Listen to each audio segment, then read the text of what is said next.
All right, everybody. Started bedding dirt for peanuts. Hadn't had a video up in a while, but it's been pretty dry. Got an 8320R hooked up to a 6-row Umberfirth bedder.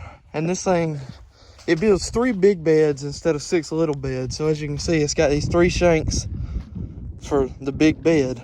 Instead of having 6, it's got 9. It's got 3 for each row. But, well, first of all, let me show you how it works. These shanks go deep into the ground, and then these coulters back here throw up a row of dirt right here in the middle, and this shaper door kind of, well, I can't pick it up right now because there's some issues, but it is spring loaded and it smooths the top of that dirt off. But the issue I was going to show you lies right back here. This is a category 4 quick hitch, and as you can see, the bedder is not attached, because the piece that goes right here and hooks actually snapped in half when he picked it up just a little while ago. So now they are on the way to Lassiter and Moultrie, which is, I don't know, an hour and a half away from here. And when they get back, maybe we'll get this thing fixed. We'll get bedding again. I figured I would come out here and show you what the bedder does. See, what it actually does is right here, these are the beds. This hump spot.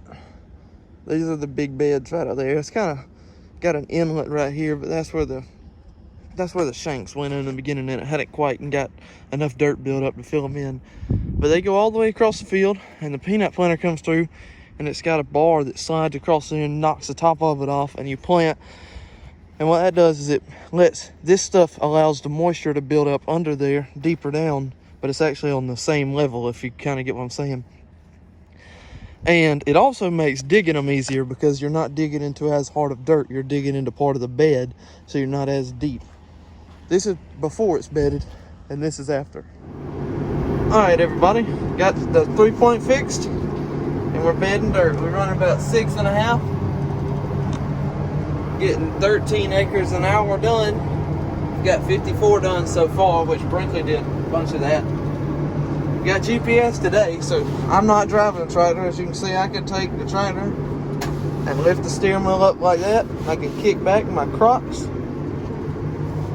pulling about 80% power on this 8320R. You can't see a whole lot behind me, but you can see this 8320R. This is what's nicer about the R series, is this screen. The radio's got a nicer sound system. The screen's got stuff like, it's got a calculator in it. That way, if you need, like, say you got a 265 acre field and you need to figure out how much you got left,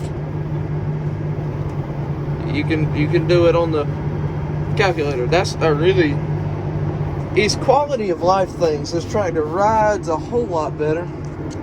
I'm gonna go through some of these buttons. This is your GPS. So when I turn into the row, which I'll show you in a minute, I hit this button and it lines me up. Same shifter, same RPMs. This tractor, I got my max engine setting set to 2,000. This raises the 3-point, which I'll show you in a second too. PTO, you got your radio controls here, which is not like that in that 8420. Air conditioner here. This is your 3-point adjustment dial, and then these are your hydraulic controls, your SCVs and whatnot. These 4 buttons right here are what you call iTech. What they do is, say you have an implement that needs to let down and drop like a row marker, you can program it to do both of those. So you hit that, it'll shift the tractor to the right gear you've got it set at. It'll drop the 3-point, it'll turn the hydraulic on, and as you hear that noise, it's alerting me that I'm coming up to the end of the row. So what I'm going to do here is I'm going to start shifting down, 7th gear, pull up till I get to the bushes, pull that 3-point, and it picks the bedder up. Now, something about these beds is there will be 2 rows of peanuts per bed. So that's 6 rows of peanuts in total that will be planted in this bed that I'm planting. I'll drop my steering wheel now, hit my left brake so I can turn sharper. This tractor don't turn sharp because these wide duals. and I'm gonna hit my auto steer button. And that noise was it locking on. So I'm gonna put it in reverse now and let it get lined up with my row on there. I'll back up right to the edge of these woods. Gonna throw it forward, drop my 3-point, and the bedder's in the ground. So now I gotta shift up 3 times, back to 10th gear, running 6.5. And that's everything really you need to know about this tractor. It's a lot simpler to run. This, I'll try and show y'all some other time, but this is the planter monitor. You don't need nothing about it. This is a base implement. All you gotta do is raise that 3-point up and down. There's no hydraulics or anything on this one. But it's laying them peanut beds off nice and pretty. And another thing about this bedder, which I might have mentioned earlier, is the fact that it has 3 shanks per bed. Instead of having 6 shanks like most of them have, this one has 9 shanks and it's got 3 per bed, which will have 2 rows of peanuts on it. It's kind of confusing, but once you look at it, you'll understand what I mean. And it is very dry out today, as you might can see. That dust is flying. But I'm gonna keep on rolling. Got about 45 acres left right through there. And then after that, I'll be done for today. All right, everybody. Still out here on the 8320R bedding. It is 11 o'clock. I've got 4 acres left in this field pretty much. And then I've got to go do 2 acres across the creek.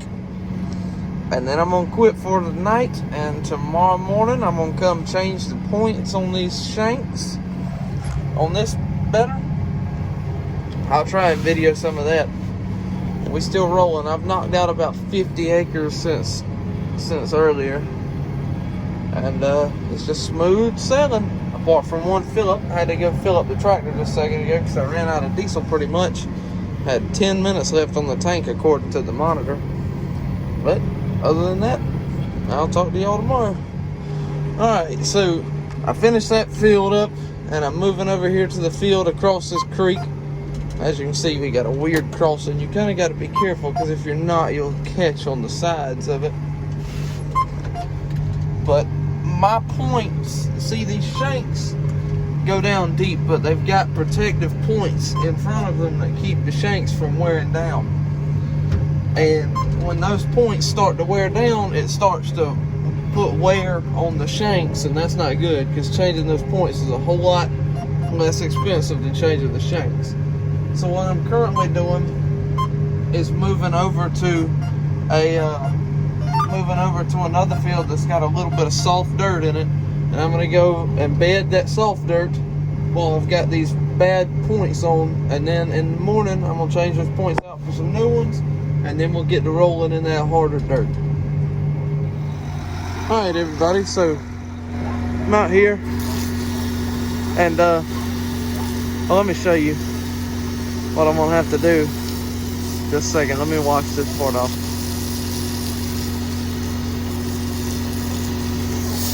These shanks down here, the thing I'm spraying right now is the wear points. I'm gonna have to replace those, so what I'm doing is I'm washing this thing off before I get up in the morning, because if you wash it off now, none of that dirt will harden up.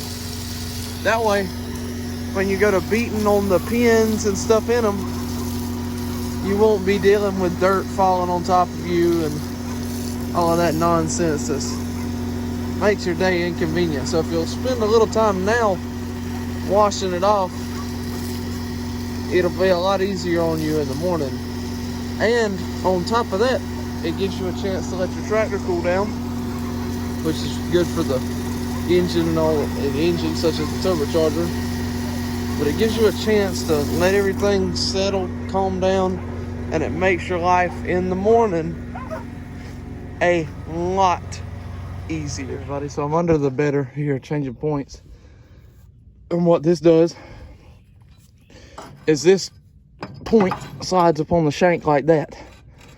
I got to hold it up there, but it's got a pin that goes through right there. So every morning that dirt wears down, and you got to come out here with a punch and knock those pins, which are right there, out. And it's a real time-consuming job, so I'll talk to y'all in a little bit after we get the new ones put on. All right, y'all, so these are the new points. As you can see, the difference. You can tell how worn out this other one is. Got some new pins right here. And these slide in there like that one is right there.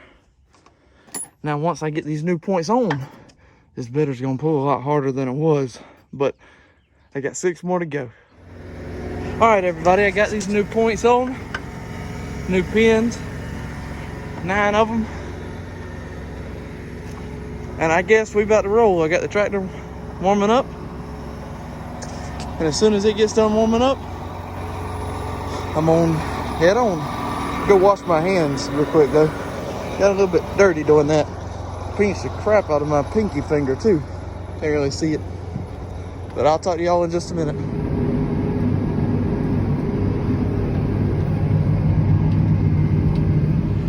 All right, everybody, so I've finished bedding for what we're gonna bed now until it rains. And now I'm cleaning up ends where these mounds were made from the bedder. In a 6155M, pulling about a 10-foot hair, just easing through here on these ends and trying to knock these mounds down. I'd say it's 12:30. I imagine it's probably 12:30 right now. I've been bedding all day. Figured I'd come out here and clean up these ends before I went home, and then I'm gonna go home and I'm gonna get in the bed. But thank you for watching, and if you enjoyed, please like and subscribe, comment, and thank you for watching.